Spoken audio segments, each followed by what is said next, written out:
এবারে আমগুলা যথেষ্ট আসে না, এখনো ম্যাচুরিটি আসে না। এখন সিজন আম কিছু কিছু উঠছে, কিন্তু আমের দাম বেশি। ভালো মানের মাল এখন ওঠেনি মার্কেটে। আমরা গৃহস্থের কাছ থেকেও কিনছি অতিরিক্ত বাড়তি রেটে।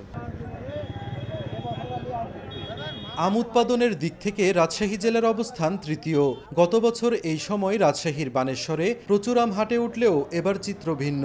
সারাদিনে 50 মণ আমও হাটে উঠছে না। প্রতিমণ গুটি আম 2200 ও আগাম জাতের গোপালভোগ আম বিক্রি হচ্ছে 2800 টাকায়। ব্যবসায়ীরা জানান, এখনও পরিপক্ক না হওয়ায় সুস্বাদু জাতের আম বাজারে উঠতে সময় লাগবে আরও 2 সপ্তাহ।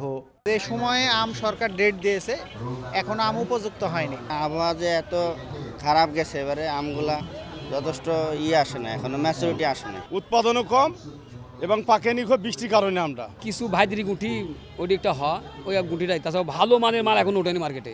আম বাগান মালিকরা জানান, জেলায় এবার মুকুল কম আসায় আমের উৎপাদন তুলনামূলক অনেক কম, তাই শুরু থেকে বাজারে আমের দাম চড়া।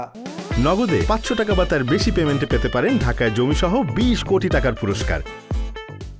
এখন সিজন আম কিছু কিছু উঠছে, কিন্তু আমের দাম বেশি। আমদানি খুবই কম, আমরা গৃহস্থের কাছ থেকেও কিনছি অতিরিক্ত বাড়তি রেটে। গুটি আম চাচ্ছি 2200 টাকা মন, আর খেসাপাত যেটা বয়স্ক গাছের আম, এটা দাম চাচ্ছি আপনার 2800 টাকা মন। ফল গবেষক বলছেন, বড় ধরনের কোনো প্রাকৃতিক দুর্যোগ না হলে যে আম বাগানগুলোতে আছে তা সঠিকভাবে বাজারজাত করলে লাভবান হবেন বাগান মালিকরা। কৃষকরা যদি বাকি সময়টা পরিচর্যা ঠিকমতো করে, নিয়মিত ওষুধ ঠিকমতো দেয় এবং হারভেস্ট করার পরে আশা করি ভালো ফলন পাবে এবং ভালো দাম পাবে। জেলায় 19,602 হেক্টর জমির বাগানে 2,60,165 মেট্রিক টন আম উৎপাদনের লক্ষ্যমাত্রা নির্ধারণ করেছে কৃষি বিভাগ। সাইফুর রহমান রকি, সময় সংবাদ, রাজশাহী।